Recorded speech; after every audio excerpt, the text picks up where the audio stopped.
जे आपला दाणा परिपक्व होणार आहे त्याला मदत होईल.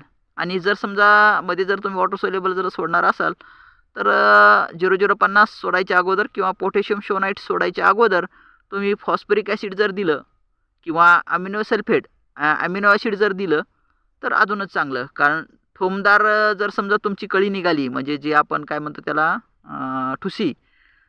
ठुशीमध्ये जर थोंब जर चांगले भरले तर अर्थातच आपला गहू जोरदार निघेल. अशी ठोंबी कोंब जी आपली ठुशी आहे अशी लांब झडक निघेल, जवळपास 5 इंच 6 इंच. आणि जेवढी ठुशी लांब तेवढे ठोंब जास्त, आणि जेवढे ठोंब जास्त तेवढे गव्हाची दाण्याची संख्या ठुशीमध्ये जास्त, आणि तिथंच आपलं उत्पादन वाढ मिळते, आपल्याला उत्पादनामध्ये वाढ मिळते. ह्या गोष्टी छोट्या छोट्या आहेत पण खूप महत्त्वाच्या आहेत. या गोष्टीचं अनुकरण करा आणि आपल्या शेतामध्ये आपल्या गव्हाचं भरघोस आणि दर्जेदार उत्पादन कमीत कमी